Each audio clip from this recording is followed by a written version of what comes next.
Welcome to That Adds Up, where every story matters, every life has meaning, and every conversation brings us one step closer to understanding, translating chaos into clarity, one moment, one story at a time.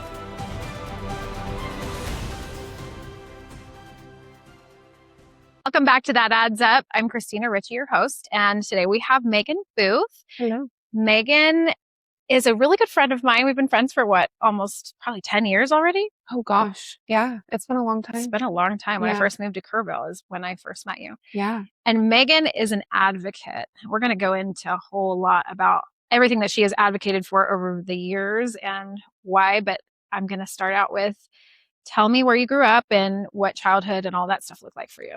Woo! Starting heavy. So y'all look at this makeup now, screenshot it because there'll probably be mascara like just rolling down my We face. have tissues. It'll be okay. Thank goodness. Okay. So where I grew up.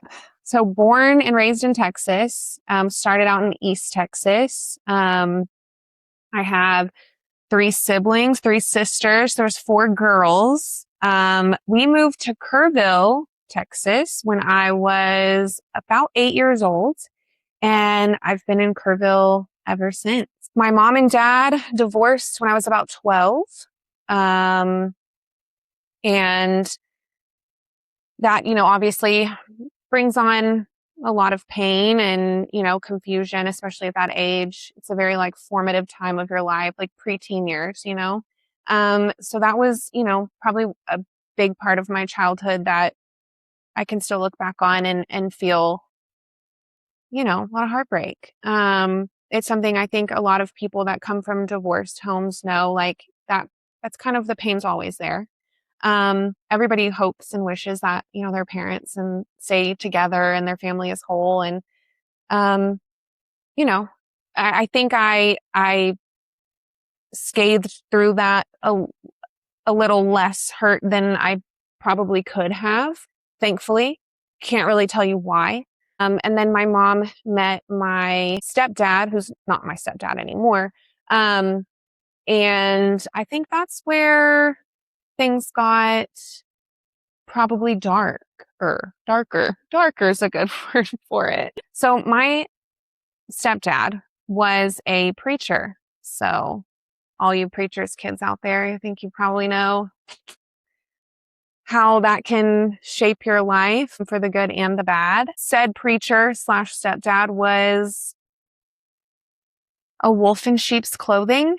I think that's a good term for it. There was, a little bit of that culty element that kind of came into play. So my mom, I'm not going to get into her story, but she was adopted and she had a really, really hard upbringing and a really hard life and was dealt a lot of really difficult cards, and vulnerable people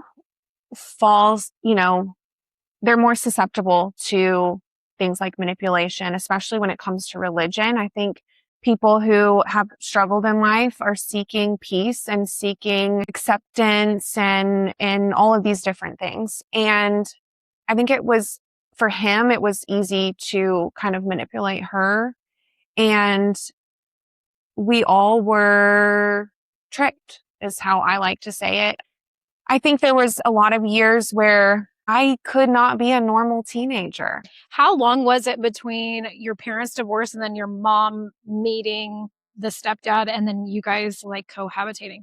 So I want to say, and this is kind of my rough memory, right? So I want to say about a year after is when they met. And then when I was halfway through my freshman year in high school, they got married.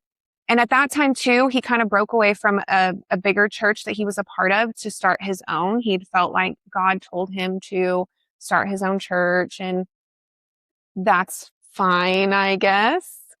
There was kind of this I'm the one who hears from God. I'm the one who makes the decisions, the final say.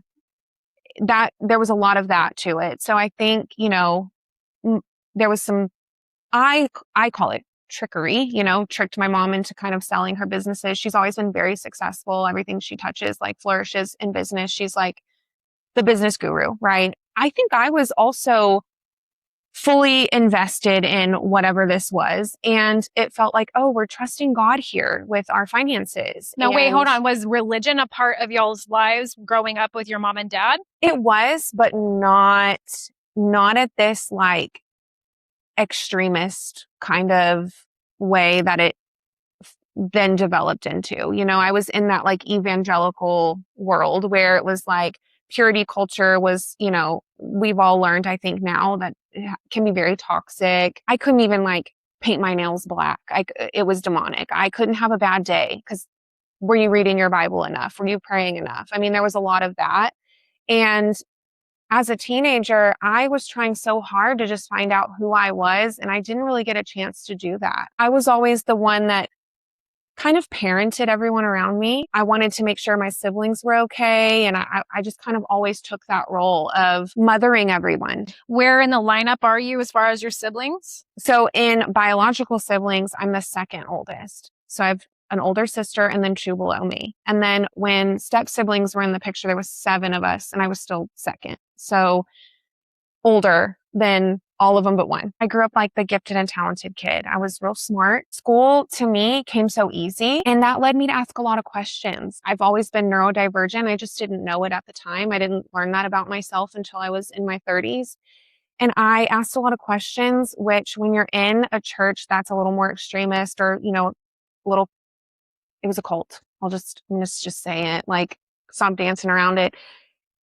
They don't like the ones that ask questions. They don't like the deep thinkers. They don't like the free thinkers. And so I had to really learn to pull back, not be myself, to mask. If I asked too many questions, it was a problem. I would say that I kind of butt heads with my stepdad at that time the most because of that. To me now, like with my children, you know, I want them to ask questions. I want them to learn for themselves. I want them to experience everything.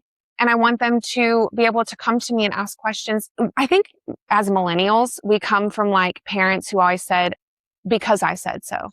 Obey, you know, no excuses, don't ask, and because I said so. Yeah. Absolutely. And now we have kids that we're parenting them differently, right? We Totally want them differently. to ask questions. Like, I want them to say, but why do I have to do that? So I can give them a real reason. And if I don't have a reason, then why am I making such a big deal of it? So I just had a lot of questions. Things just didn't always add up to me. That was where, you know, I think probably around 17 years old, it was a bigger struggle for me to keep believing in what I was taught to believe in. It was because I said so. Yeah. Because I just wanted answers. My brain needs information. I've learned that about myself. It's not that I was being rebellious asking questions or that I wanted to try to trick someone or do a gotcha moment or something. I just wanted to understand things. Needed to complete the circle. Yes. I'm the same way. My brain works just like that. Yes. I just need information, you know, and I wasn't allowed to do that. I wasn't allowed to get information or ask questions. It was frowned upon. I mean, our thoughts, the things we wore, the things we read, listened to, everything was controlled. And, you know, there's a reason for that.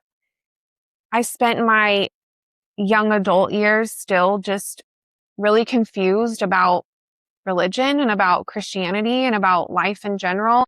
I was so confused and in so much pain and had just wished that like somebody had noticed or spoken up for me or stood up for me. And that is, I think, the deep root of why I became the advocate that I am today.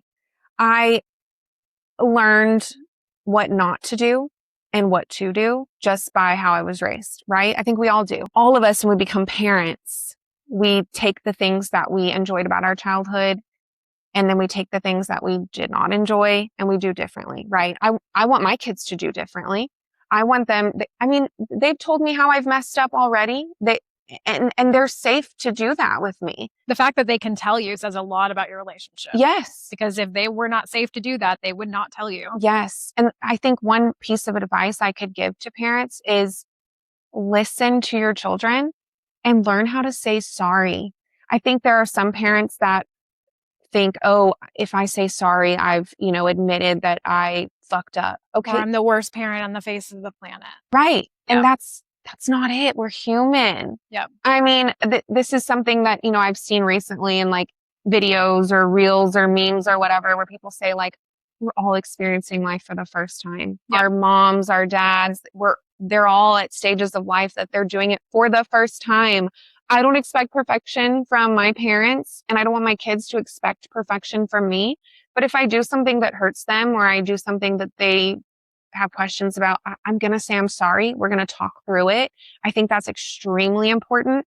I have teenagers, 3 of them, and then my little one, but all 3 of them, I tell people all the time, like, they're like, oh, the teenage years, right? And I'm like, I love the teenagers. Sorry, I love my teenagers. Oh, me too. I really do. And people always say like, oh, just wait, teenagers.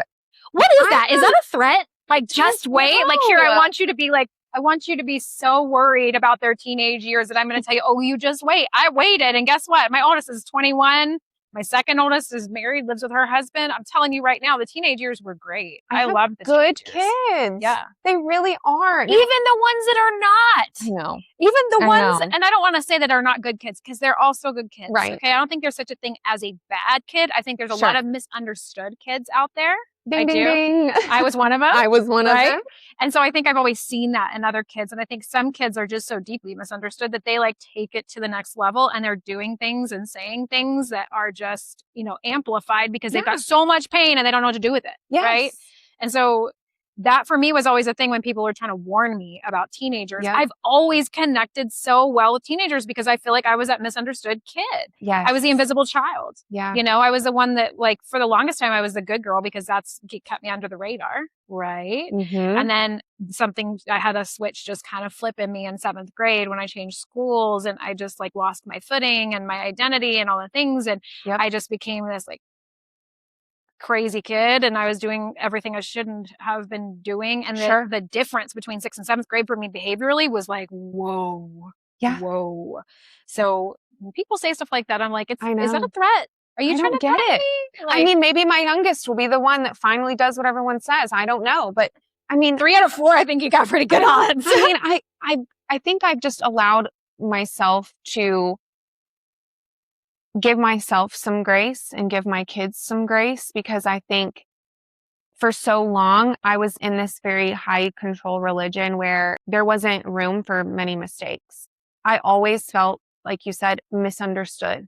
I think even to this day, I'm probably very misunderstood. I think people see the advocacy work that I do and think, oh, she has something else to complain about, or whatever that might be. I don't know. For the record, I've never thought that. Thank you. Yeah, absolutely. Never once. I'm like, go make it go, girl.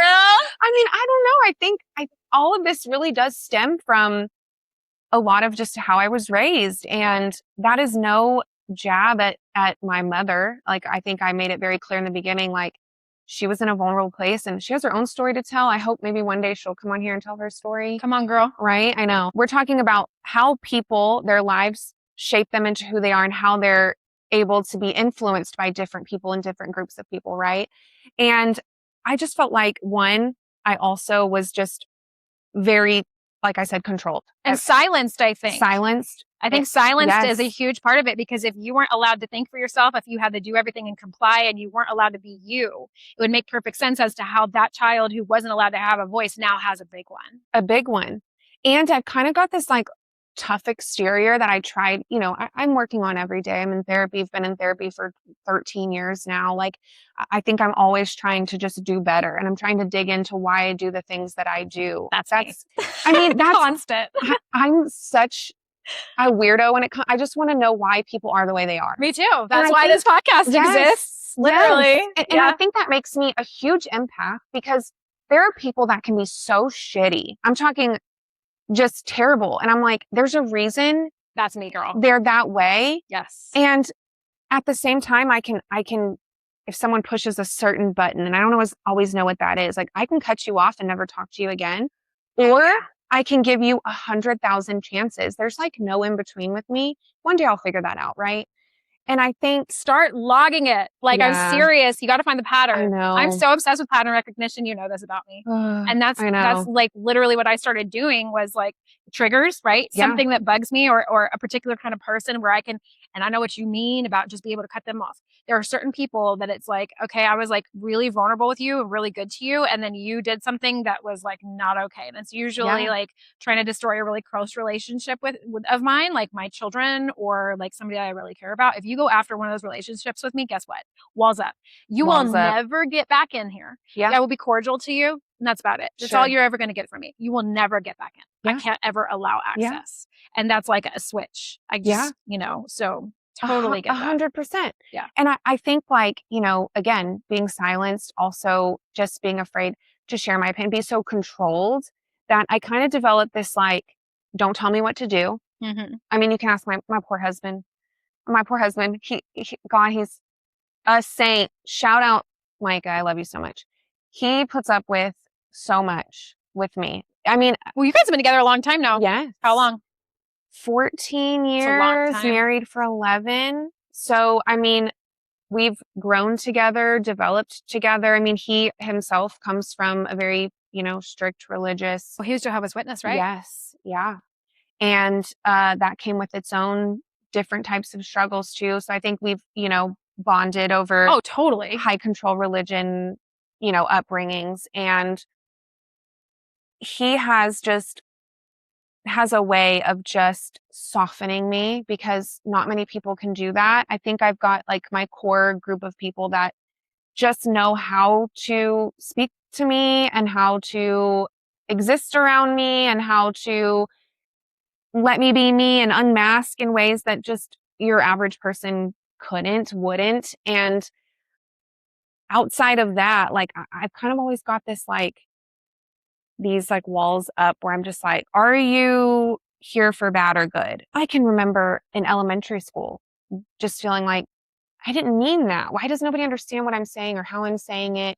Oh my gosh, being misrepresented in that way or somebody assuming my intentions or motivations drives me more than anything else. Yes. Do not tell me why I'm doing something. Do not say I just did that for attention when I didn't. Don't say that I did that because of this, that, and the other when I didn't. That is not why I did it. Don't tell me what my intentions were. Mm-hmm. You do not get to dictate that. No, and I'm very like, I think some people who don't know me very well might think like, oh, she's kind of intimidating, or she might be like, I've heard people say that like they thought I was a bitch. And I'm like, I hate that because I don't want people to think that.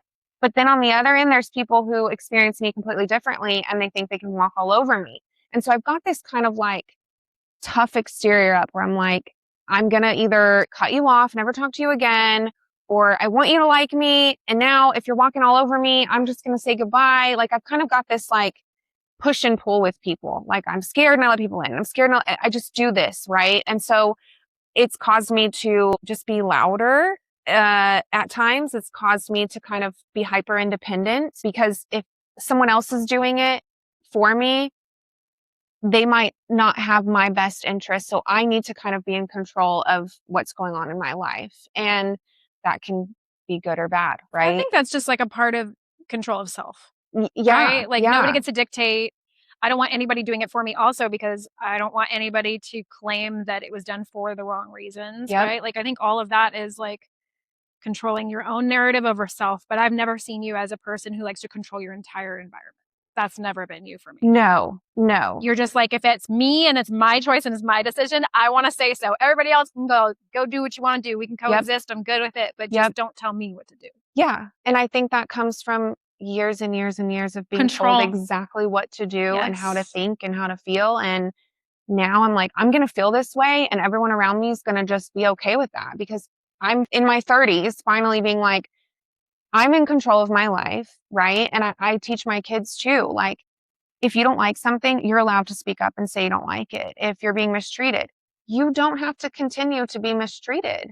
You don't have to be quiet and endure pain and endure heartache and endure being treated like shit. You don't have to. You're in control of your life, right? I mean, for the most part. With some boundaries in place, even as an adult. I can't just go out screaming at everyone that pisses me off, right? I mean, there are times I'd love to, sure. And I think one thing about advocacy and what I've learned is it's not always yelling and screaming. Sometimes we have to kind of just think of it as like a job. So my oldest daughter, as you know, and I'll let everyone else know, has autism. I learned very early on that if I were to walk into her school when she was being bullied, right, and I were to just start yelling and screaming, where's that going to get me? Is anyone going to stop and listen? Is anyone going to take me seriously? Probably not. So I had to learn to kind of reel myself in, right? I think when we're so controlled, never allowed to really say much, and then we kind of go all the way the other way, right? Absolutely. And that can work for anything. Yeah. Then we have to also learn to kind of rein it in. Right. And that's something that I got really, really good at. Yeah, you have to find the balance. Yes, because balance is extremely important. Because if I just went around being a bitch and yelling at people, I wouldn't have gotten to even a fraction of where I've gotten today. No, because nobody's going to listen to No. you, you know? And I learned that the hard way too. No. I remember when I first got on TikTok and I started making videos, and my goal is to be able to like speak to adopted parents, like, hey, don't lie to your kids, right? Like that was the goal. I wanted them to hear me with that. Yep. And I'm going and through my comments, and I've got all these adopted parents attacking me in the comments. Sure. And it was my delivery. Yeah. I was poking at things for them that were tender and sensitive without meaning to, but that's exactly what was happening. And it was because something was activated in me. Right. And I didn't realize that. And so that was the same thing. Like, I was a kid that my parents lied to me. They didn't tell me that they were in contact with my birth mom. And then I found out, and that was a betrayal trauma, and that really impacted my life. So when I'm coming at these parents, like, don't lie to your kids, it was a delivery issue. Yeah. And that's, I think, where like you advocate for adoptee, that's the whole process, right? Like you've learned that everyone's involved has a story too. They all have a background too. Yep. And if we want to make change for whatever it is that we're trying to make change in, we have to be willing to hear everyone out, right? We have to be willing to do really, really hard things. And sometimes we can advocate until we're blue in the face and we get nowhere, right? And that's out of our control. And I think that's one of the most painful parts of advocacy work is I didn't know I was already going to get emotional. Okay. Is you can like have done everything right. You can talk to everyone you possibly can. You can scream it from the mountaintops, right? And then if nothing happens, you kind of have to be okay with that. It doesn't mean that I'm going to stop the work I'm doing, right? It just may be that sometimes there's really painful moments in advocacy work because you care so deeply about the task at hand. And I think the main thing that I advocate for is autism and disabilities. And that's kind of where my life trajectory like took me, is in this type of advocacy work. But at the same time, you've seen I've gone and advocated for a million other things. Yeah. And some people see it as, oh, she's found another problem. I'm like, well, if you look back in history, the reason we have some of the laws that we have and things in place is because there was people who just didn't shut the fuck up. And I get so tired of people being like, well, at some point, you're going to have to just stop being so angry. At some point, you're going to have to just forgive. I'm sorry, but the anger that I have felt from things that happened to my daughter has really driven me to do the things that I've done and has now landed me at the Texas Capitol working on legislation, right? So I call it passionate anger. And I think every emotion serves a purpose, right? Totally. If we just try to don't ever feel angry. Don't ever feel angry.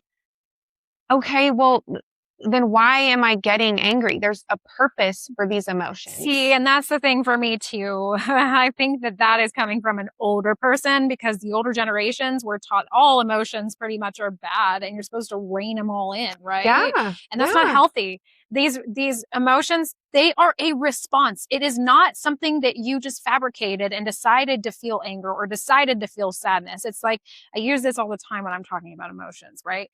You're driving down the road, you get your kids in the car. This actually happened to my brother's wife just a couple of weeks ago. And somebody swerves into your lane and it's one lane in the opposite direction going 70 miles an hour. You feel scared. You feel fear. Did you decide to feel fear in that moment? No. It was an automatic response. Now, what you choose to do, whether you choose to swerve or stay still and lock up, that's a choice, right? But your actual emotional response is not a choice. Anger is not a choice. I will say this though, a lot of times with anger, your first emotion is actually fear, right? Like your kid runs out in the middle of the road or you can't find them and they're lost for a minute and you're freaking out and then you finally find them and you're like, why did you run away? You know what I'm saying? You were terrified. You were terrified. Yeah. But it comes out as anger. So I think like lots of times those two things happen. I want to take you back a little bit. Yeah. Because I'm curious. I know some of your story from things we've talked about, but we've never talked about this in particular. So who were you close to growing up? Were you equally close with mom and dad until 12 when they got a divorce? I was much closer with my mom. Because I know that something happened after the divorce. And I remember when I met you, you were no contact with your dad. My dad and I have actually spoken a lot about some of what happened and what went down. And he has apologized for just giving up and abandoning us the way that he did. He, of course, like I think most parents, you think back about situations and you're like, fuck, I wish I would have done differently or would have done better. I agree with him in his apology that he didn't stick around. He should have. So did he just like move? He did. So like he was around after? for a little while, not very long. And then he moved back to East Texas to be with family because my grandparents were there and all of that. So was this because your mom's new husband was trying to like control everything? And so he was just like, I just can't deal with it anymore? I think a little of both. I think that ex-stepdad was pushing for some of that, but that just saying that lets my dad off the hook, right? Because he made choices too. Sure. So I think it was definitely both. I think that there was a lot of that. And I also think that my mom was very hurt by the things that my dad did. And that is something back then that, you know, us as parents now in this day and age, like there's this big push on co-parenting when you can, right? When it's safe, when I think everybody should try, obviously. Co-parenting is the goal, okay? Right. Doesn't always work out, right? We both know that. Yes. But that's the goal, right? So I think there was a little bit of just a lot of adults with a lot of different history and a lot of different pain and a lot of different things trying to navigate something they've never navigated before. And that then affects the children, whether they wanted it to or not, or tried to let it or not, or whatever. I mean, there's me giving everyone their benefit of the doubt because that's just who I am. I think everybody has a past. I love my mom and dad so much. I think at the same time, they know they've made mistakes. They know, just like I know as a parent, my kids are still in my home and I've made a million mistakes, right? I wished my dad would have fought a little harder, but I don't know what was happening behind the scenes. I've never cared to ask too much. Really? The girl that's always wanted answers. That's interesting. I think when it came to the divorce and like that messier side, like I kind of knew some of what was going on. I'm not like completely oblivious, but I think there was like parts of me that I was like, in a way, I'm glad I maybe wasn't asking because it's stuff I probably really should have known anyway. You know, I think that's another thing is like some parents through divorce are telling their children way too much. When you do that, your child doesn't feel like they can love the other parent the same or creates a loyalty issue. Yeah. And that can be a problem, right? So I think part of me was like, I was really angry at my dad and my perception at that time was just like, oh, he left us. I didn't know. That's just how I thought for years. So I was no contact with him for a very long time. What was it that actually made you go no contact? Was there an argument? Was it just like he stopped calling? I think I was just sick of him not reaching out, him not taking us on the weekends he was supposed to take us. And it was just kind of always felt like we were an afterthought. I just got sick of it. And I thought if I just cling on to new stepdad, right? That maybe I'll fill in that hole of like not having my dad, right? I have this vivid memory of him leaving. And my mom and me and I think another one of my sisters had like chased him out to the vehicle. And I don't know how the fight started. I know nothing. I was little. I mean, I kind of have these like glimpses of memories where he was leaving. And I think some of that pain just never really fully truly went away. Do you remember like what you were thinking when he's leaving? I was worried about my mom. even at such a young age. And I was worried about my little sisters, and What kind of worries do you think? I don't even know. I was so little. I don't know. I think I just wanted everyone to be okay. Was there like a big fight? Like, do you remember a big fight or anything like that? I just remember him getting things together, and I don't remember this huge blow up. Again, I just kind of bits and pieces of it, and then him getting in his truck to leave, and that's like this just memory that I have, this like core memory from early childhood. I think I was, again, like maybe 8 or 9 years old at that time. My baby sister was a baby. And after that, my mom had decided, okay, well, I'm going to have to figure this out on my own. She was putting my little sister in a little baby backpack and asking the apartment manager if she could wash windows. And then she ended up starting her cleaning business. My mom has made it through a lot of hard shit and figured out a way to turn it around and not complain. I think that was something that I saw her do a lot, even when her and my ex-stepdad got their divorce, when I was an adult at that time. Just kind of seeing her go through these really hard things and knowing a little bit about her past and the stuff she'd already faced. Having me and my older sister in her teens and then having already been through what she'd been through is absolutely just crazy to me. Like, I don't know that I could. So your mom was a teen mom? Yes. Wow. Yeah. Okay. So Yeah. she was an adoptee and she was a teen mom. Yes. And then she goes through this marriage, which it seems like she was married to your dad for a hot minute, because you guys are, 9, 10, 11, 12 by the time they got divorced. Yeah. So they were together for a minute. They were. Yeah.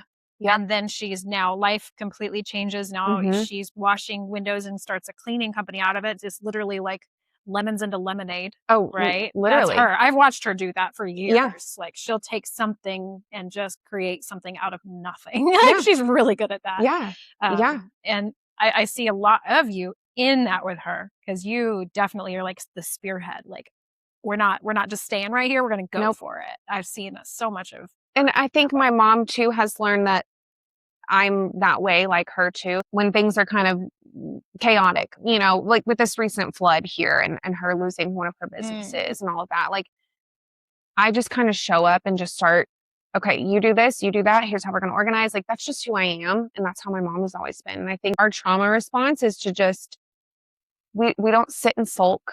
No. Me and my mom do not do that.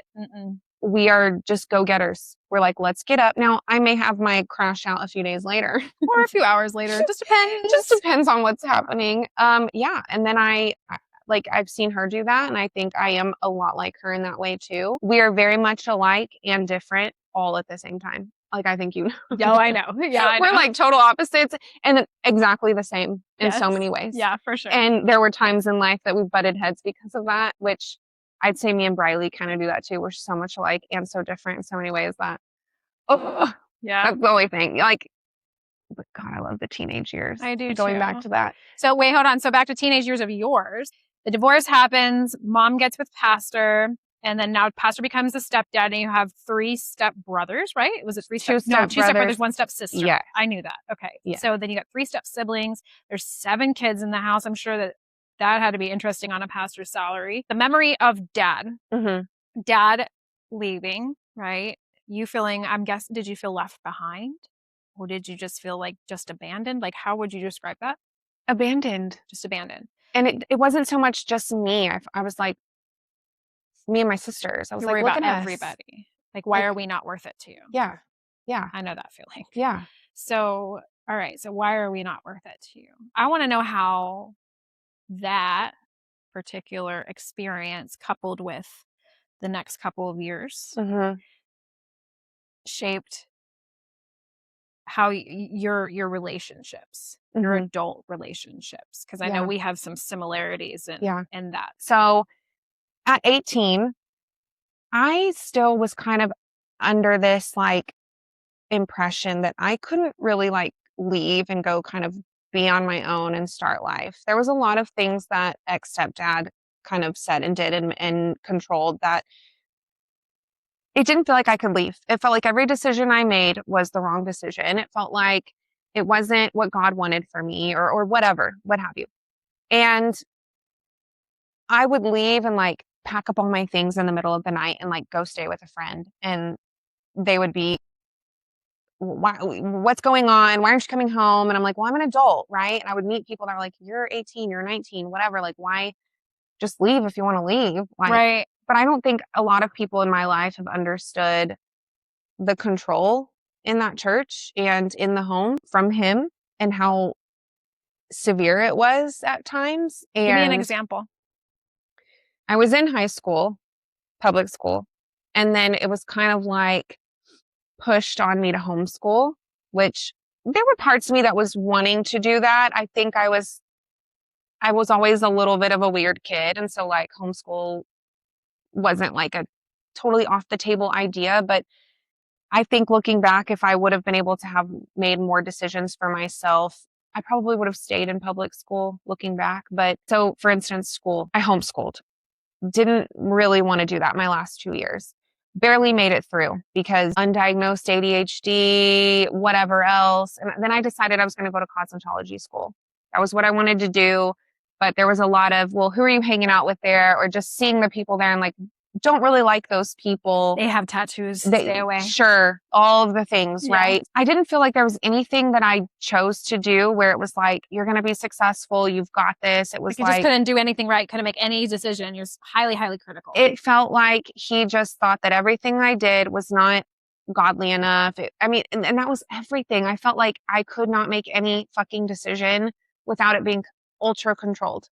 Everything. I mean, I was even going to my old church youth group and that wasn't allowed. Because it wasn't his church. It wasn't his church. Every friend I made, it was like, let's get to know the friend. It was, well, where do they go to church? When are you going to invite them to our church? I think sometimes maybe I don't even realize how controlled it was until I start talking out loud like this. But like, I mean, I ended up quitting cosmetology school.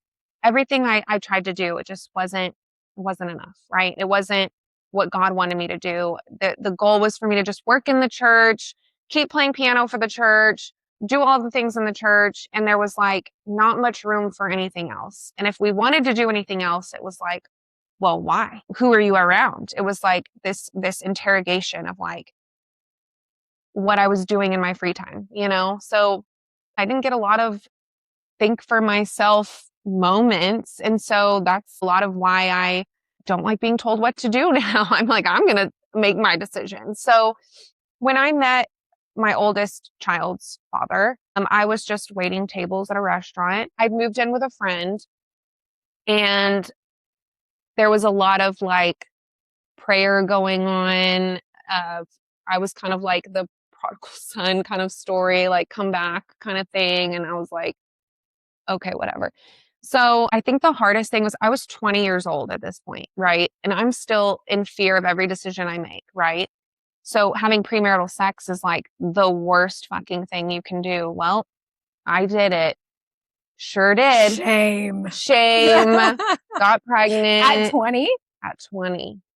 At 20. Wow. I wasn't 15 or 16 or 7. I was 20. So in a way, I was like, I remember finding out I was pregnant and being terrified. Oh, yeah.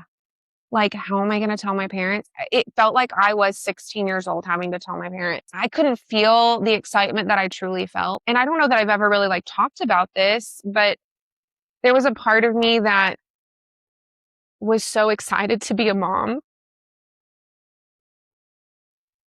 And I knew that I was going to love this little girl with everything inside of me and give her a life that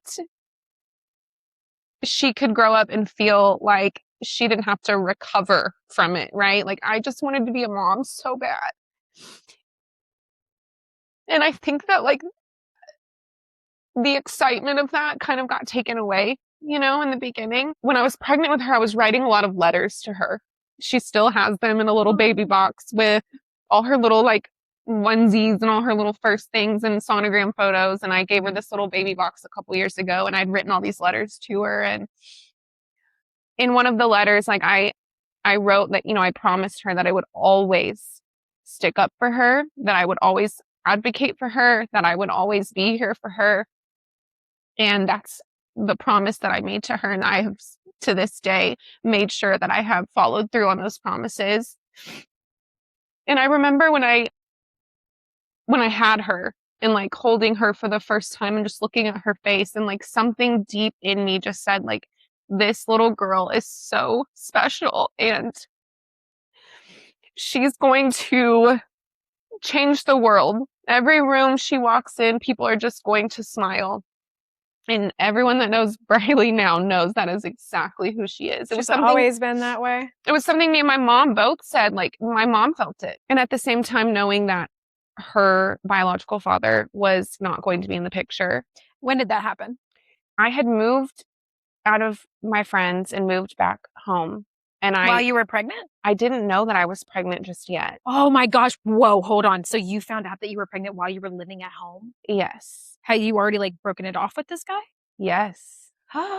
Was he a boyfriend or was he just like boyfriend? Just boyfriend. Oh my gosh. Oh Yeah. my gosh. Oh my gosh. So did you find out at your parents' house that you were pregnant?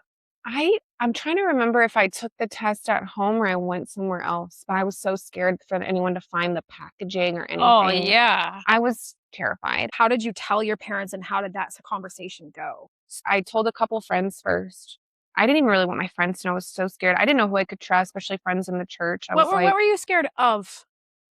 I didn't want to let anyone down. I think when you're a pastor's kid too, there's this huge like reputation. You've got to be this family that everyone the image. Yeah. And I didn't want to embarrass anybody. And I didn't want to be excited and it looked down upon that I was excited. I didn't want anyone to be mad at me, truly. And I still kind of live life that way. Like, I just don't want people to be mad at me. I don't like when people dislike me because I feel like, but why? Can we talk it through? Me too. And I've met so many people who are I've met so many people who are just horrible at communication. And I'm like, can we just talk it through? Like, I don't know. I just like, you would really like me if you just give me a chance. And I'm like, if somebody would just sit and listen to my story and just listen to why I am the way that I am, I often feel like I would be more understood and I would have more people in my life that understood like why I am the way that I am. And I would have all these friends and, whatever. How could you not like me? I'm so cool. I know. I'm like, and I'll advocate for you. Like, quite literally, I will go all the way to wherever I got to go to make sure that, you're getting what you need. Like, I just who I am as a person. And it's because I think there were so many times in my life that I was not getting that. And I needed it. And I needed someone to speak up for me so many times. And that's why I do what I do today. I ended up telling my stepdad at the time first. I don't know why, to be honest with you. I was going to say, that's wild. Don't know why. I think it was like kind of like an impulsive thing. Like, he was outside cleaning his truck or something. And I went there and I said, I need to tell you something. And he looked at me and he goes, are you pregnant? He just knew. I don't know how. It was very strange. God told him. Sorry. I get it. Triggered. No, I'm just kidding. Yeah, too. I'm sorry. I get it. So, I mean, he was like, well, I'm going to tell your mom. And I was like, okay. And I remember him giving me this like big hug. And I was just like, this is going differently than I thought it would. Right. And then he and my mom had a separate conversation. Couldn't tell you how that went. But then we all had a conversation. I think it was like later that evening or the next day. I'm trying to remember. And it just was so awkward because I was over here like now, like, okay, we're this like church family and your daughter leaves the house, comes back. Now she's pregnant. Did you also have no tattoos at this point? When I was 18 and I left, I had gotten my first tattoo. Those are your little like rebellious moment. Yeah, like, it was like a hidden one on my back. Yeah. So I was like on my back of my shoulder, and I was like, a little secret rebellious thing I did, right? And now I have tattoos everywhere. Yeah. And her husband is covered. Covered. Like sleeves, all the things. Yes. Yeah. Yes. It's so funny. Full circle. Right. So, I mean, I that conversation was just like awkward because I was over here too, like, oh my God, my parents are, I mean, how do you get pregnant? Like, now everybody knows I've had sex. There was so much shame around sex and that purity culture kind of thing too, that like, that was already hard enough for me. And then, having been through situations too, where the sexual abuse that I experienced, there was some of that. So, I mean, I just had a very twisted view of all of that anyway. So I was always very uncomfortable having conversations with anyone about any of it. My first gynecology appointment I was pregnant. So Whoa. I was like terrified. I mean, terrified. At the same time, very excited. Yeah. I just wanted to be a mom. And finding out I was having a little girl, I mean, that was just, at first I thought I really wanted a boy. That was me. Yeah. Yeah. Yeah. And then I found out I was a girl. And I was just like, it's going to be me and you, little one. So how old was Brylee when you met your son's dad? She was barely a year old. Okay. Barely a year old. I had started like some online school too. I was still doing the whole, like, I don't know what I want to do with my life thing. And so there was a lot of that. And then like the second I would get male attention, it was like, okay, here we go. Like, you know, I kind of do know a little bit of the pattern. I mean, I had not great experiences with fathers in my life. And I mean, to be honest, I just wanted that attention. I did. I really did. I think you wanted to be seen. I wanted to be seen. I don't think it was just attention. I think attention is such like a superficial word. It is. I've known you for a long time. I'm just going to say, like, I don't look at you as an attention whore at all. No. I look at you as somebody that wants to be deeply seen and understood and heard. Seen and understood. Yeah. And that's one thing, like, my husband knows too. Like, when I feel misunderstood, it's the most painful thing to me. Oh my gosh. I mean, it brings me such pain. Yeah. I just want people to understand me. Same. I often feel like I'm maybe just difficult to understand. Like, that's kind of the thought process that has like, oh girl, I know. Dude, that's why I guarantee you we both do the same thing now that you just said that, because that just like clocks for me big time. But like, you know how like you already have like everything lined up in your head ready to go, all of the evidence, like all of the things, and you're like so careful how you say things. The accuracy matters so much because you're so scared that somebody's going to misinterpret what you said and say that you said it for another reason. The last detail. Me too. And then I can be so fucking careful and still somebody be like, I didn't, or why did you say it like this? Or I didn't mean it. And I'm like, wait. That's not what I meant. That's not what I meant. That's not what I meant. That's not what I meant. Like, it drives me nuts if somebody doesn't, like you said earlier, I don't like people to misrepresent my intention, because I truly, here's the thing about me too. If somebody ever tells you like, she's a bitch, your first thought shouldn't be like, oh my God, why is she? Your first thought should be, well, what did you do? Exactly what I would think. My intentions are always so pure. And I think that is another like thing about advocating that's gotten me to where I can just like say what I mean what I say. And I try to be as blunt as possible so nobody can misinterpret what I say. And in advocacy work, you got to do that. You have to be like, you have to just say it, right? You have to be for it. Yes. And I feel like when I'm misunderstood, I feel like I'm losing control. Same. Oh my God, same. It makes me feel like I'm just like falling apart. Yep. Because it'll eat at me for days. Like, oh my God, they thought I meant this. That's not what I meant. Right. That's not what I meant. It's not what I meant. I'm an over-explainer. Me too. Because I don't want anyone to. Are you a dweller? Oh my gosh. The conversations just go and go and go in my head all night long. I'm like, oh my God, I sounded so stupid. I hope they didn't think, oh my gosh, you know, like I'm just 1,000%. I think about a social situation for like weeks. Me too. Weeks. Yep. Like, did I say something wrong? Yes, and I'll text that person in a couple weeks. Like, did I do something wrong? Like, I mean, my mind will just go crazy. I just want to be understood. Like, that's the biggest fucking thing. I think people who maybe know me, but just at a more surface level are probably like, you know what? It makes sense. She's not just out here being a Karen.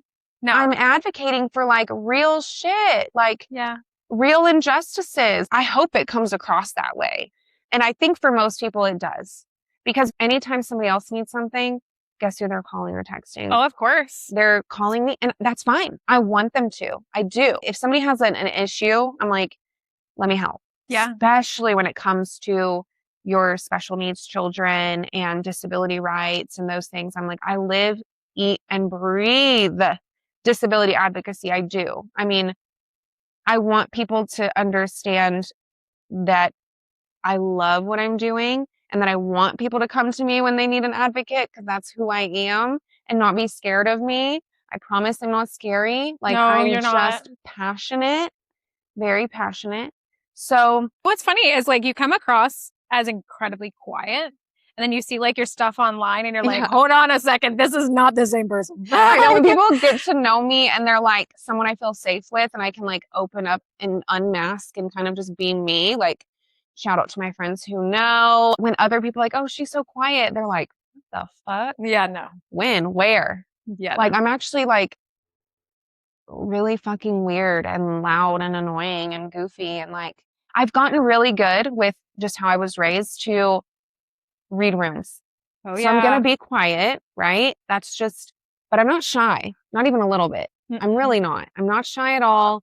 I can handle a room, a social situation better and as good as the rest of them, right? I just have to take my time, read the room. I can like pinpoint my safe people. You know what I mean? Like that person I can be myself with. That if I don't feel like I can be myself, I'm gonna shut down. Oh, and that's what I do. And I'll be quiet and I'll be the one in the corner of the room. You won't even know that I'm there. And like I don't think anybody would probably describe me as a quiet person. Yeah. Or like a introvert, because that's just not me. But if I am in a room like that, and I'm the same way, hypervigilant as all get out, right? And I scan that room, and I don't feel welcome here, or I feel like, you know, somebody doesn't like me here, you won't know I'm there. I like to say I'm the most extroverted introvert you'll ever meet. Girl, that could totally be me too. Yes. I am literally, because I am. I mean, I can go and speak at the state capitol in front of 3,000 people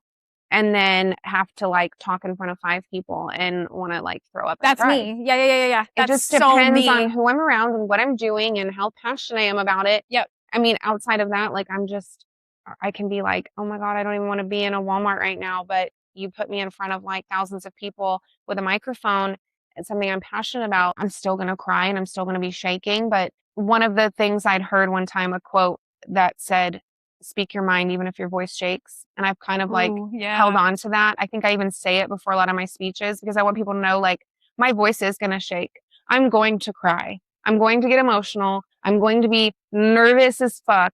Yeah. But I'm still speaking, right? And that's something that took me a while to do because I wasn't really allowed to say what was on my mind. No, but you were taught how to push through fear. Oh, sure was. You were. Yeah. And so I think that is something that you honed from childhood that was probably not a positive in childhood, but you turned it into a positive in adulthood. And that's pretty amazing. Yeah. Because you were literally told like, hey, we're going to be terrified, but you're going to have to do it anyways. Oh, yeah. Right? Like yeah. That was your childhood. Telling your stepdad that you were pregnant, you pushed through fear. Yeah. And you just said it, right? Yeah. And it didn't work out as negatively as you thought that was going to. And so that probably helped a little bit because it was kind of shocking. I mean, I was in a fear-based religion. It was like, if you're not I went to that doing church, I this- could say that. Yeah, I know. I'm like, you know what I'm talking about. I mean, there was years after like he was already out of my life too that I would still like call people, and if I didn't get a hold of them, like my mom or my sister or whoever, and they wouldn't answer the phone, I thought, well, the rapture happened, I've been left behind. Like, oh my gosh. Real fear about that. Wow. I mean, there's still a little bit of that. Not so much. I've really come a long way, but people don't realize how controlling like some of these religions are. And I hope people aren't seeing this as like, I'm just shit talking religion. I'm shit talking the church, like this church and high control religions, because it can be very damaging. I've had to do a lot of work to get to where I am today. I was constantly scared of like getting left behind. I was scared of going to hell. I was scared of getting struck by lightning. I was scared of this. Terrified. Go back. Okay. The first one that came out of your mouth, you were scared of what? Being left behind. Yeah. Yeah. Still to this day for different reason, metaphorical reason. Yeah. When you say that, all I can think of is that little girl running after her dad's truck. Oh, 100%. 100%. And the way that I would grab that little girl today and hug her so tight and tell her that everything was going to be okay, that we were going to find our voice and we were going to be a voice for others and we were going to be just fucking fine. When I think about little me, I look at my babies and I are not babies anymore. And I picture like I would talk to them and how I would hold them and how I would let them know that they're safe and secure and they have a safe place to fall. I think people can kind of probably see that there's a reason I've put walls up, but there's also a reason that I advocate the way that I do and that I go so hard the way that I do. I wanted so badly. And you're going to know exactly what I'm talking about. For my kids to not face trauma, heartbreak, like my whole goal in life was like, it was an unrealistic expectation on myself. Like, make sure they never experience bad things, make sure they never experience trauma. And unfortunately, they have, because that's life. And that's something I had to really, really work on in therapy. Things that would happen to them that were out of my control ate me alive. I hated it. I hated that my kids had to experience some of the things that they have too. I mean, I would say definitely nothing like I experienced, but still some heavy stuff. And that has been something that like I've had to kind of release, that I could not control every aspect of their life, just like I was controlled in a certain way. I didn't want to do that to them. So they had to experience life and things happened to them that were just, like I said, completely out of my control. And my biggest fear was them having to one day need therapy because they had a traumatic childhood. And when things happened to them, I felt like a failure. I felt like I didn't speak enough, like I didn't do this enough or that enough. And I felt like if they're having to experience traumas, then what did I do wrong? Right? That was like something I thought for a long time. And I still a little bit battle with that, even in doing the advocacy work that I do. There are times that I look back at like the things Brylee went through and has gone through as, you know, a person with autism. And I've thought, what could I have done differently? What could I have said, or what could I have done that would have changed some of what's happened to her?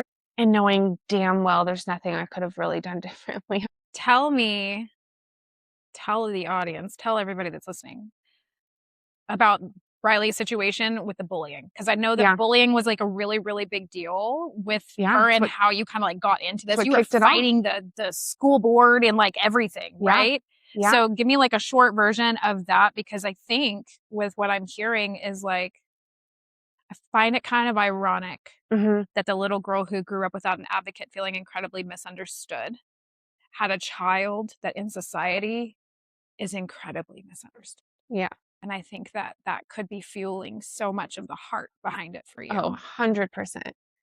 We knew she had ADHD early on, right? There was always something else that I knew was different. I knew there were things about her development that were different. Everything from being able to fully read at 3 years old to just some of the behaviors she had that I was like, there's more going on than ADHD, but that's all we knew at the time. She didn't have at first the typical autism symptoms, right? I think for people who don't know much about autism, they think like, well, if they can talk, it's not then autism. They're not autistic. Or if they make eye contact, they're not autistic. There's so much misinformation out there. And for me as a mom, I had to almost be convinced at a certain point in time that she had autism, because I was like, well, I don't see all those things. And then I learned what autism actually is and how it affects girls differently than boys. And so she got teased a lot. I mean, kids called her annoying. They didn't want to be friends with her. She found it very hard to fit in. There would be time we'd go to like open house at the school and her desk is against the wall facing away while everyone else is in groups. Oh I mean, gosh. Things like that. As moms, we pick up on everything, right? And I remember a time my husband and I went to Brylee's like Christmas party at school. And I noticed all the kids in class were, Brylee, stop doing that. Brylee, you're supposed to be doing this. Brylee, it felt like that had been modeled for them. Absolutely, it had. Yeah. Like the teacher had been constantly on her case in front of everyone. And rather than let's try to meet and talk these things through, or let's try to find ways that help Brylee, rather than constantly on her case. So Brylee kind of was constantly corrected, constantly being told. Micromanaged. Yes. And you know how much you hate that. I hate that. Yes. Yes. And there were times, and I'll say it right here for the whole world to hear, I have not always been a perfect parent. Have not. Still am not, right? Same. I would do the same thing at home sometimes. Like, hey, you need to stop doing that. Hey, you need, and I wasn't trying to dim her light. Like, none of you us might are, not have right? even noticed you were doing it until you heard those kids doing it. Exactly. And then you were like, I remember leaving that Christmas party, as silly as it sounds, devastated. I thought, this poor baby, all she hears is stop doing this, don't do that, do it this way, sit still, blah, blah, blah. And I thought, man, my eyes were really opened. And I knew at that point, like, okay, things have got to start happening differently, right? yeah, because I mean, the only thing that she's hearing, really, I think, is something's wrong with me. Yeah. Because if everybody's always getting on to me at home, at school, everything, like, I'm obviously very different. Yeah. Right. And like, that's really hard on anybody. Yes, absolutely. Absolutely. You know, a lot of people in her life, and even I have said it at times, we always say that Brylee's so resilient. And I love that about her. And at the same time, I hate that she has to be. I hate that she's had to be. It's like people just wouldn't give her a break, you know? And so 5th grade kind of comes around, and everyone knows once you get into 5th, 6th, 7th, a middle school type, you know, it gets harder, especially with girls. It just gets harder. And she just got picked on even more. And there was a situation where one girl, it fell into harassment. We pulled Brylee out of school. We had to contact police because it continued into the summer with, golly. I mean, it just got to be to a point that we were like begging. I mean, we even reached out to this person's parents. I would have too. And I was like, we're doing everything we can to make this stop. This now falls on you. And the conversation went well, but nothing ever really happened, right? And we pulled Brylee out of school, and we homeschooled her the rest of that year. Well, 6th grade is when all the elementary schools came together, and she really wanted to go back to school. She knew a couple kids from other schools that she would now be with. And so we're like scared, right? Like, let's just put her back in school and see what happens. 6th grade was one of the worst years. It was like every day. I mean, it was to a point the counselor had a binder in the office that had Brylee's name on it. And because Brylee had to report bullying so much, they made a binder so she wouldn't then get made fun of for going and tattling or calling her a snitch, and she would write all the bullying things down, right? We had so many meetings with the school. They did not give 2 shits about working with us and helping to fix this problem. I still, to this day, have every email, every documentation you could possibly imagine saved in a hard drive. Like, well, we're talking about the same exact school district that literally had the anti-bully gang show up at one of their elementary schools, right? Yes. Yeah. Exactly. Brylee was then coming home and saying, please don't make me go back to school. Please don't make me go back to school. Please don't. And so I'd get mad, and I'd show up in the morning, and I wouldn't even give them a chance to set up a meeting with me. I was like, y'all don't have time to prepare. We're meeting when I want to meet. And I would show up and we would meet. There weren't many weeks that would go by that at least once a week I was up at the school or emailing or calling and learning that I just had to document every last little thing. She was being called the R word. Oh. She was being called just horrible names. Horrible names. She was being treated so terribly. And I remember she came home one day, and she was like sitting on the kitchen floor sobbing, and I'm asking her what I can do. And she said,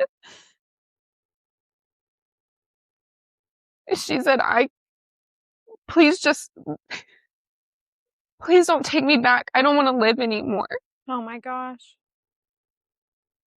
And I had to take my baby to the hospital. She didn't want to live anymore. And I said, you don't ever have to go back to that school again. You're not going back. And I withdrew her the next day, and I homeschooled her again. But this time I knew I couldn't just take her out and let it be, right?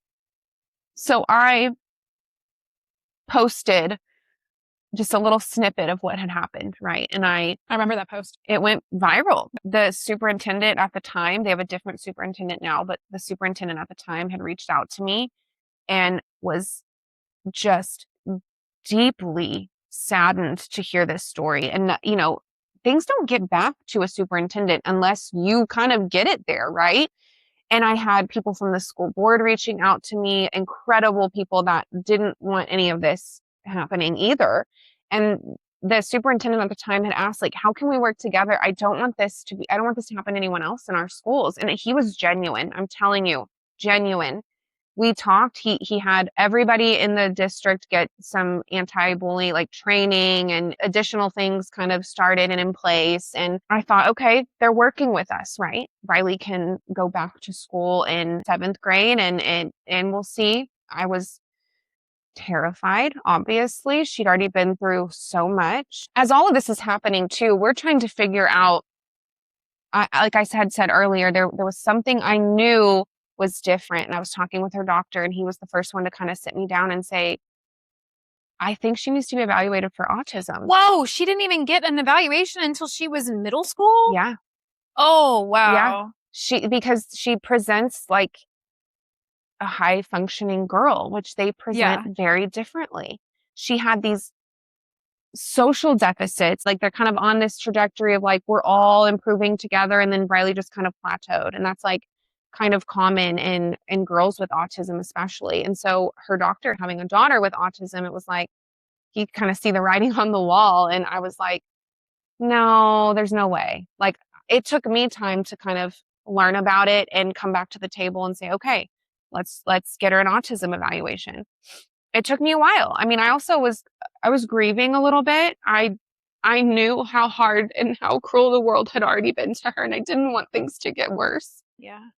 But then I had to remember, like, her getting a diagnosis doesn't change who she is. Mm-hmm.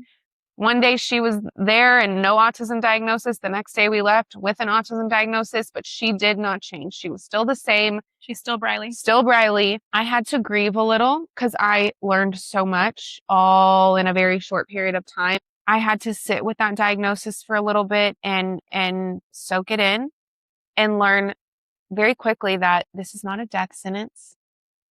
This doesn't mean that her life will be any harder or any easier than it already is. It just is.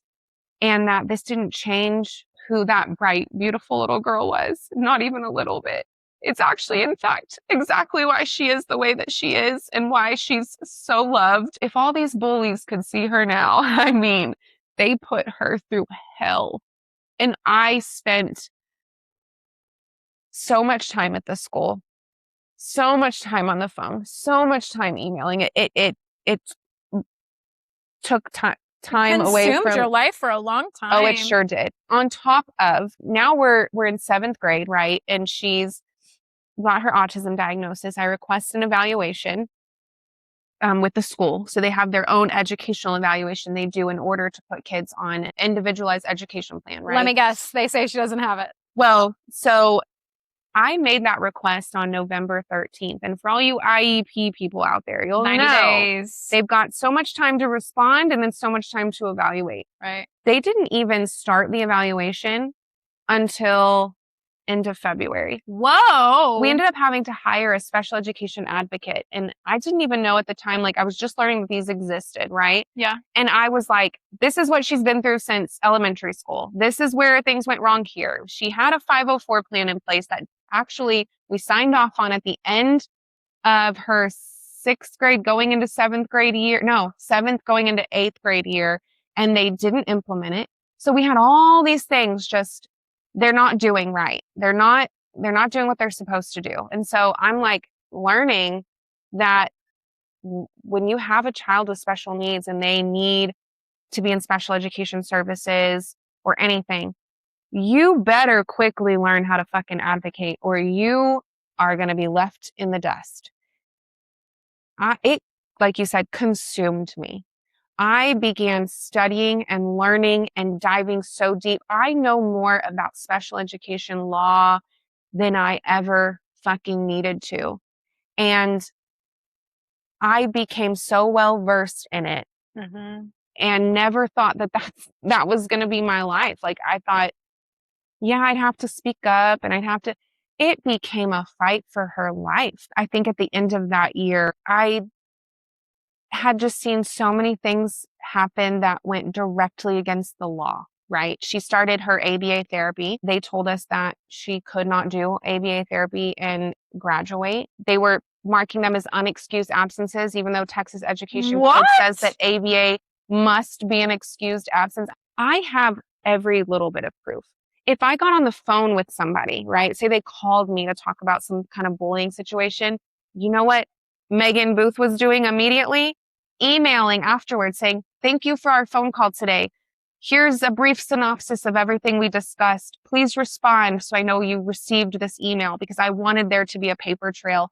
I didn't want anyone to ever question me, question her, nobody to misunderstand me, to not believe me.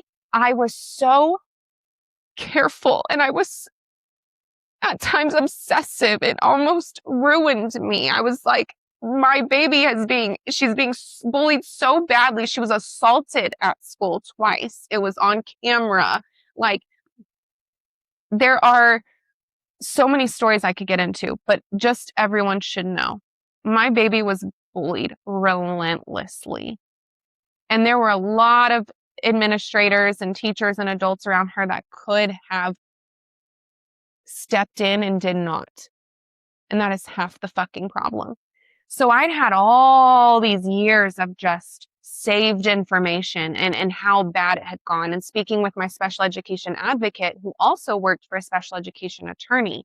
So it was kind of one of those things like, we work with our advocate, and then if the attorney has to step in at some point, they will, which was kind of nice to kind of always have that like safety net, right? And make sure we're doing things the right way and all of that. And my advocate had said, I think the next step is for you to go ahead and meet with the superintendent, send an email. Our goal in advocacy work, especially with schools, is not to burn a bridge, right? We want to sit down and come together and do what's best for the child, just like in co-parenting. You kind of look at it that way, right? The goal is to try to come together so that way her education is saved and that everyone can get along for the sake of her. We set up a time to meet, and I remember going in and the superintendent actually didn't show up to the meeting. What? It was the assistant superintendent, which, okay, I get it. They're busy, right? They said, we read your email, and we see your concerns, and we have some concerns of our own. Oh, you have got to be kidding me. Now, here goes the flipping of the script. And guess what they're doing? They are triggering your deepest wound, which is, you are telling me what my intentions are. Yep. And I said, okay, what would those be? And they immediately brought up her absences. I said, I mean, you can say all of this until you're blue in the face, but I know legally what her excused absences are and what they're not. I don't think you guys have understood at all what I've been saying this whole time. The papers I brought you, the information from my advocate, like, I'm over here just like, okay, well, I'm here because my daughter has been hospitalized twice for wanting to end her life because of the bullying. And not one time has one person stepped in and helped my baby. Not one. And you want to sit here after reading the email where I put details, right? Details of how horribly this whole thing is gone, how it was May and her evaluation still not completed. Wow. Although I'd requested in November. And so I said, I don't want to sit here and talk absences with you. At the end of the school year. Absences.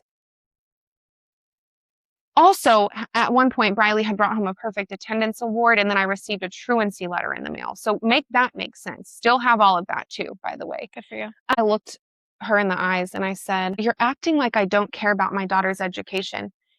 If you would read the email thoroughly and go and read all the emails I've sent to all her teachers, I was paying for Brylee to go to tutoring because I knew she was going to miss some school for ABA.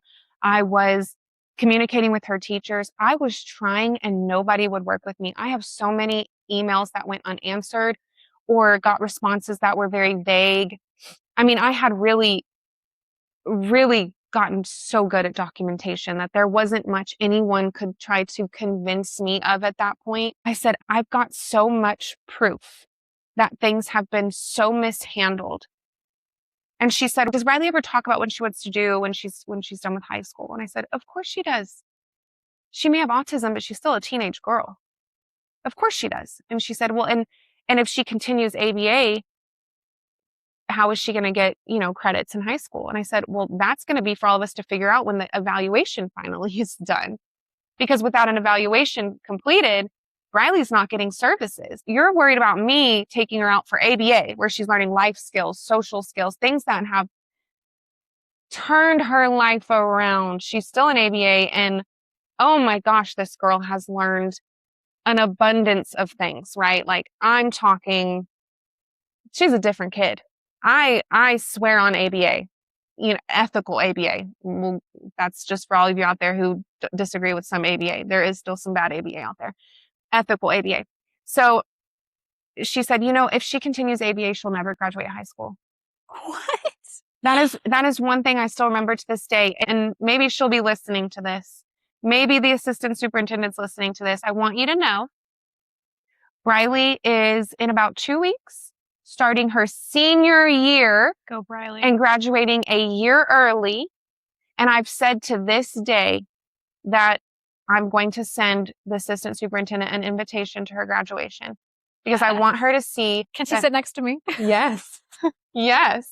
So she tells me she's never going to graduate. When I brought up the bullying again, she said, well, keep working with the school admin on that.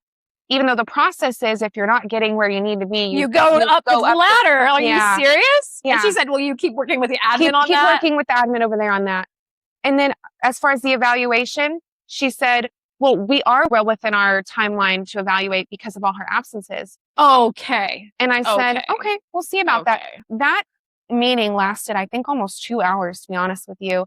And I felt like she sat there ready to just be defensive and not hear me out, not work together when I was trying so desperately. I left that meeting and I held it together. My husband was on duty. So for those who don't know, he was a firefighter. He's retired now, but he was on duty. And I was like, I'll handle the meeting. I've got this. I got to my car the second the door shut. I've never cried so hard in my life. I went into that meeting thinking that we were going to come up with a solution that my baby would just be allowed to be in public school and like learn and have friends and have a normal chance at life. And I'm being told that it's me that's doing it all wrong and that ABA is going to keep her from graduating and all these horrible, terrible things. And to look me in my eyes and tell me that my baby's never going to graduate high school as long as she continues ABA therapy. The one thing that's helping her. The one thing too that the Texas Education Agency says is an excused absence for autism spectrum disorder. And I'm like, this is insane.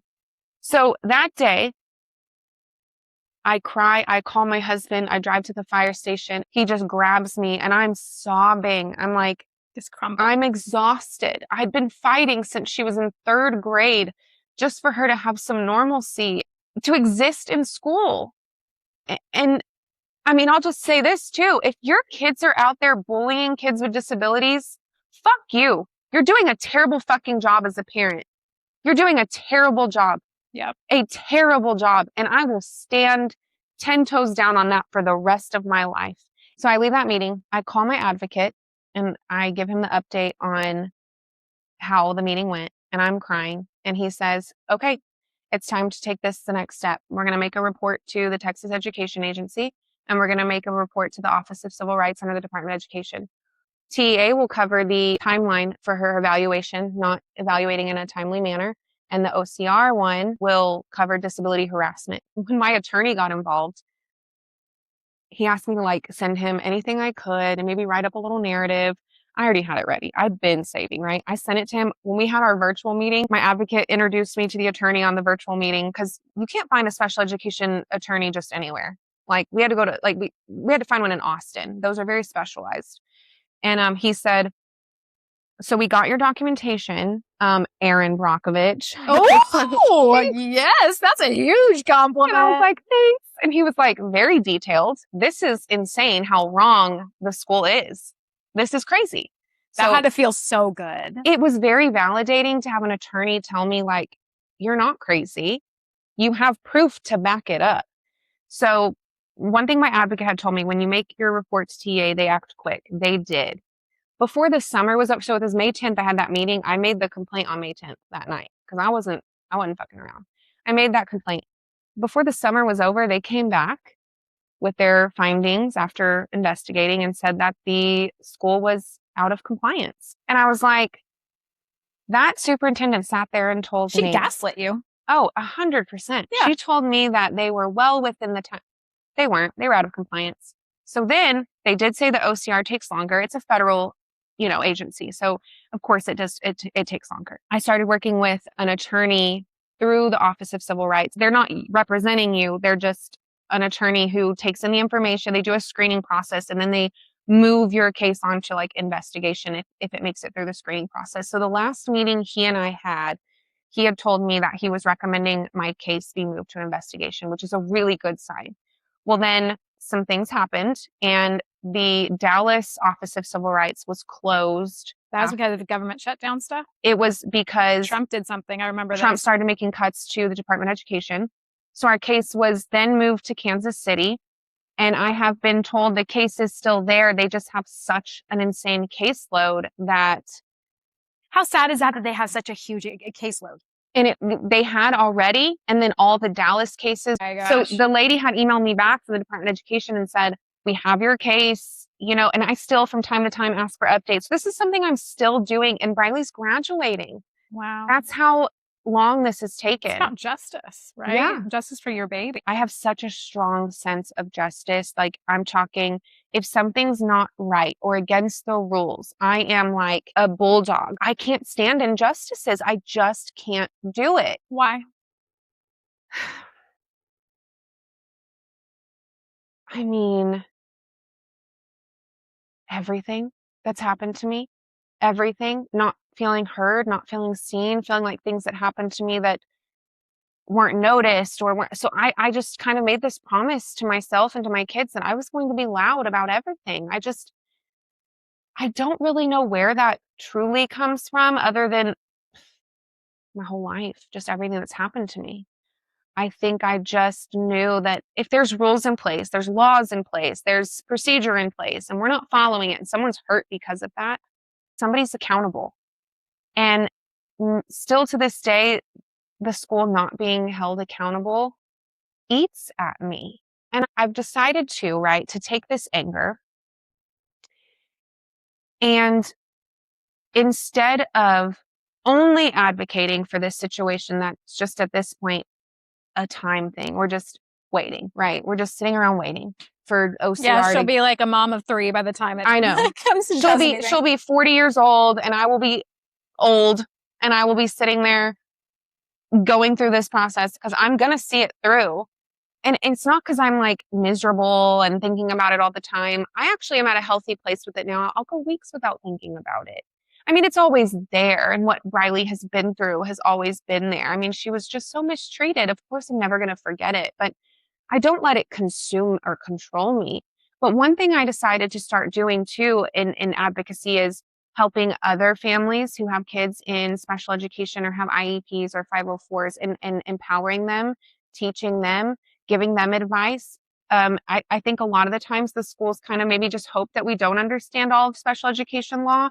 So my goal has been to just empower people and teach them about it. And then I decided, okay, there's got to be more things that I can do that are proactive and that don't feel like I'm advocating because some horrible things have happened. Like, let's think of things that are like where I can advocate and feel really good about it, right? And so Brylee's now been at this micro school and she started driver's education. And there was times where we weren't sure if she was going to do certain things or when she was going to do certain things. And that girl just continues to like shock and surprise us. And I just love her so much. And she had brought up doing driver's ed and I was like, oh God, we're there. Like it's time for driver's ed. Like, what are we doing? 16.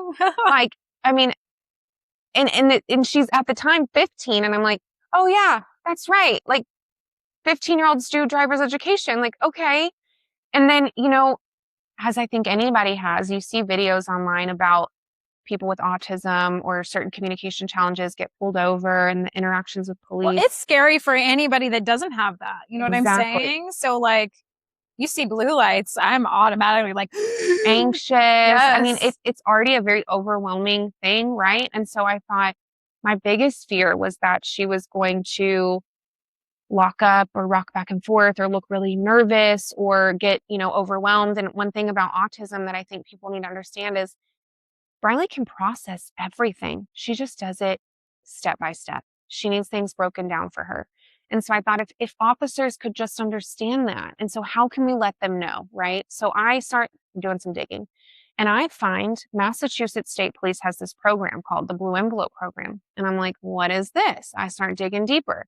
And it was something they started for drivers with autism and other communication challenges. It's just a blue envelope. Think of it like a medical alert bracelet, or it's just a cue for officers, right?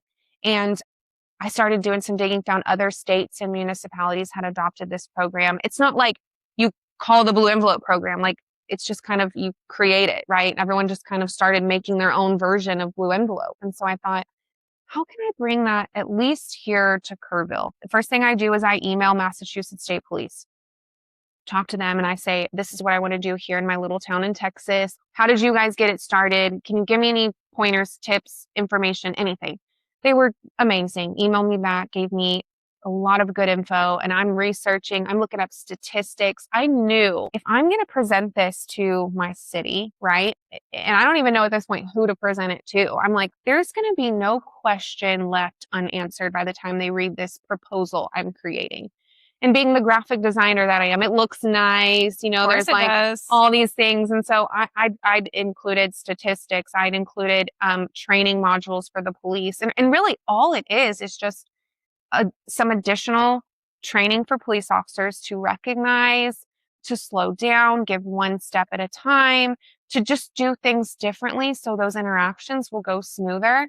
And so I created all of it, right? And then I'm thinking, okay, I don't know who to email this to. So I emailed it to the mayor. I emailed it to the city manager. I emailed it to, I think, every city council member I could find, the police chief, the fire chief, like everyone you could think of. And I was like, it'll stick, right? It'll stick somewhere. And I started getting some responses back of like, oh, I love this. We're forwarding it to this person. So it finally gets to the right person. And it's, going to be under the police department. And me and Officer Lamb, shout out Officer Lamb for helping me with this whole program. But he loved the idea. We sat, we met, and he said, you did not just bring us like an idea. This is like plug and play. He said, the only thing we're going to have to do is find funding for the envelopes and the printing. And I said, well, I'll design them, first of all, and give me a little bit and I'll figure out how to get this funded. So we leave our meeting. I emailed him probably 2 hours later because I had found funding. Of course you did. So I was like, hey, I've got it. So he was excited. We were excited. And of course, the July 4th flood happened. That put some time in between us actually getting it out there. But at the time, Brylee still had her permit. And so we finally got to the finish line back in April because my goal was to at least get it launched by Autism Awareness Month, which was April of this year. And the city council meeting, the last city council meeting of the month, we introduced it to Kerrville. It's now an official program in the city of Kerrville. So proud of you. And you know me, I make videos and I want to get the word out there. And then somebody from Rep. Vicki Goodwin's office had reached out to me, seeing my videos, and said, you're in Texas. Can we talk? I'm like, yeah, let's do this. So her name is Pooja Sethi, and she's running for House District, I want to say 47.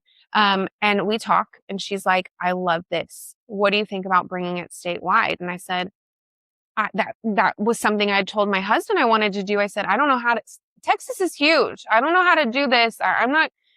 But I didn't know how to do any of the things I did and had already accomplished. I just figure it out. I'm a go-getter. I don't wait for anyone to tell me how to do things. I just do them. I think your biggest asset is the fact that you were never scared to ask questions. Why'd you say that? Because it's true. And I also think that Brylee could not have been luckier to have anybody but you as her mom. Because look how hard you fought for that little girl, and to have it, had it not been your own history. And here's another thing. I think that you, being that little girl that wanted so bad to have your dad fight for you and fight to be in your life, that turned into a mom that has fought so hard for her baby, because you know what it's like to not be fought for. Yeah. 100%. And look what you've done. 100%. I'm so proud of you. So we had a meeting in Austin at the Capitol and sat down with lots of really cool people. And I'm like learning how laws are started and made. And the bill is actually in drafting now. So we're waiting. We're talking with other stakeholders, Autism Society of Texas, and lots of other really cool people I'm meeting along the way. And at that first meeting, they said, we can think of what we want to call this bill. And I was like, okay, I'll think of some things. And then I left there and we were on our way home from Austin. And I look at my husband and I'm like, duh, Brylee's Law. Why not? You did say that she was going to change the world. Yeah. And I think sometimes doesn't even know like how fucking cool it is to like, you're gonna have a law named after you. Dude, it's so cool. And so she'll be like, yeah, I'm gonna have a law named after me. Like my mom's getting a law passed, it's named after me. And like there's the excitement, but like, I don't think she 100% gets like how insane that is. And so we're working on it. It will be ready for the next Texas legislative session, which is in January. So anyone listening to this in Texas, get ready to start calling your reps and telling them to pass Brylee's Law. It's either going to have a very low to no fiscal note, which is good for people who are more conservative when it comes to the financial side of things. Like bipartisan support is extremely important when getting a bill passed. And we've got so much support. We've been talking to so many police organizations and really refining the wording of things and just doing a lot of work to get this ready. And I'm really excited. And all it's done now is just fuel me to come up with more things for just our community, but also change things statewide, change things at the federal level. Like my fight is not over. I'm not done advocating. When Blue Envelope and Brylee's Law passes in Texas, because it's going to pass, I'm not done. Like I have so many more ideas and my advocacy work is not over. I still have so much I want to do and so much I want to be a part of. And Brylee, there's one thing that she has said a few times too. I think this last year for Mother's Day, she wrote in my card that she said, I would still be getting bullied if it weren't for you. And she tells people all the time that she's learned to advocate for herself because she's watched her mom advocate for her. And I think that's the biggest compliment I could ever receive as a mom, is that my kids see how hard I have fought for them. And despite everything that Brylee's been through, she is still just the happiest, sweetest, most energetic, crazy little self that she is, with all her fun ideas, and just everything about her is just love and light. And anyone that's around her knows that. I mean, she's always been that way. She's incredible. She's incredible. And she's right. I mean, if it wasn't for me sticking up for her, I don't know where she would be right now.